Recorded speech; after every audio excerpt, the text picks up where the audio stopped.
Research information যুক্ত করার জন্য আমরা টপ নেভিগেশন থেকে রিসার্চ ইনফো নামক বাটনটিতে ক্লিক করে দিব। আর রিসার্চ ইনফো নামক বাটনে ক্লিক করার সাথে সাথে রিসার্চ ইনফরমেশনের পেজটি চলে আসবে। আমরা একেবারেই টপে দেখতে পাচ্ছি যে ভিউ, অ্যাড নিউ এবং ক্র্যাশ বলে ৩টি বাটন রয়েছে। যেহেতু আমাদের এখনো কোনো ধরনের রিসার্চ ইনফরমেশন যুক্ত করা নেই, সেজন্য আমাদের এখানে নো ডাটা ফাউন্ড নামে একটি মেসেজ শো করতেছে।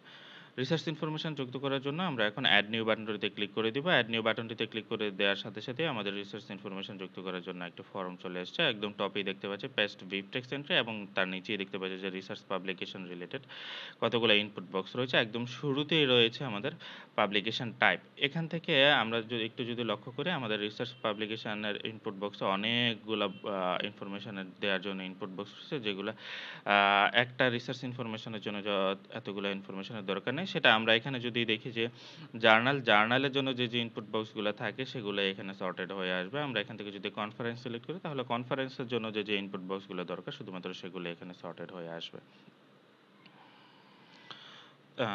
দেন আমরা যদি এখান থেকে বুক অথবা অন্য কিছু সিলেক্ট করি, তো এখান থেকে পাবলিকেশন টাইপটা যেটাই সিলেক্ট করব সেটার জন্য হচ্ছে অপশনগুলো আমাদের এখানে সর্টেড হয়ে আসবে। তো আমি এখান থেকে জার্নাল সিলেক্ট করে দিচ্ছি। আর এখানে একদম টপেই দেখতে পাচ্ছি যে পেস্ট ভিভ টেক্সট এন্ট্রি বলে একটা অপশন রয়েছে, যেখানে শুধুমাত্র আমরা নিচের ফর্মটা ফিল আপ না করেও বাই ডিফল্ট এখান থেকে শুধুমাত্র ভিভ টেক্সটটাকে এন্ট্রি দিয়ে ফিল ফর্মে ক্লিক করার সাথে সাথে এই ফর্মটা অটোমেটিক্যালি ভিভ টেক্সটের ইনফরমেশন অনুযায়ী আপডেট হয়ে যাবে। আমরা যদি একটু এখানে দেখতে চাই, একটা ভিভ টেক্সট আমরা নিয়ে আসছি গুগল স্কলার থেকে। গুগল স্কলারে আমরা চলে যাচ্ছি। গুগল স্কলারে গিয়ে আমি আমার রিসার্চ আর্টিকেলের নামটা দিয়ে সার্চ করতেছি। সার্চ করার সাথে সাথে আমরা দেখতে পাচ্ছি যে আমার যে রিসার্চ আর্টিকেলটা পাবলিশড হয়েছে সেটা এখানে দেখাচ্ছে। এর নিচে আমরা দেখতে পাবো যে সাইট বলে একটা বাটন রয়েছে। সাইট বাটনে ক্লিক করব। সাইট বাটনে ক্লিক করার সাথে সাথে এখানে দেখতে পাবো যে ভিভ টেক্সট বলে আরেকটা বাটন রয়েছে। আমরা ভিভ টেক্সট বাটনে ক্লিক করে বিবটেক্স যে লেখাটা আছে সেই লেখাটাকে জাস্ট এখান থেকে কপি করে নেব। কপি করে নিয়ে আমরা আমাদের সাইটে চলে আসছি। এখানে এসে জাস্ট কন্ট্রোল বি দিয়ে পেস্ট করে দেব।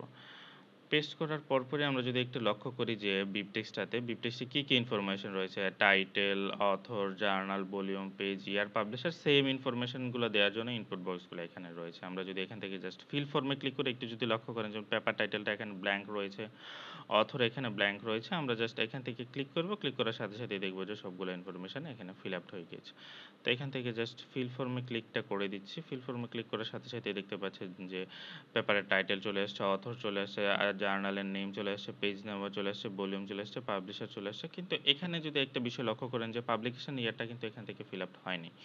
অ্যান্ড ইউআরএলটাও পাইনি এবং ডিওআইটাও পাইনি। কি জন্য পাইনি? সেটা হচ্ছে এখানে যেহেতু সেই ইনফরমেশনটা নাই, সেজন্য হচ্ছে এখান থেকে সেটা ফিল আপ করতে পারিনি। তো এই ইনফরমেশনগুলো আমরা কোথা থেকে নিব? এই ইনফরমেশনগুলো নেয়ার জন্য আমরা চলে যাব গুগল স্কলারে। গুগল স্কলার থেকে যে রিসার্চ আর্টিকেলটা রয়েছে সেটাতে আমরা ডিরেক্ট ক্লিক করে দেব। ক্লিক করার সাথে সাথে আমরা দেখতে পাবো যে যেহেতু আমার পেপারটা IEEE তে পাবলিশড হয়েছিল, IEEE ওয়েবসাইটটা ওপেন হয়ে যাবে। IEEE ওয়েবসাইটের একটু নিচে যদি আমরা যাই তখনই দেখতে পাবো যে যেমন ডিওআই নাম্বারটা যেটা আমরা এখানে মিসিং ছিল, এখান থেকে আমরা ডিওআই নাম্বারটা পেয়ে যাচ্ছি। তো আমরা এখান থেকে ডিওআই নাম্বারটাকে জাস্ট কপি করে নেব। কপি করে নিয়ে আমাদের ইনপুট বক্সটাতে আমি জাস্ট এন্ট্রি করে দিব। দেন আমরা দেখতে পাচ্ছি যে পাবলিকেশন ইয়ারটাও এখানে মিসিং ছিল। আমরা পাবলিকেশন ইয়ারটাও এখান থেকে নিয়ে নিচ্ছি। পাবলিকেশন ইয়ারটা এখানে গিয়ে জাস্ট এন্ট্রি করে দিচ্ছি। অ্যান্ড আমার আরেকটা ইনফরমেশন মিসিং, সেটা হচ্ছে ইউআরএল। ইউআরএলটা আমরা কোথা থেকে নিব? IEEE তে চলে যাচ্ছি।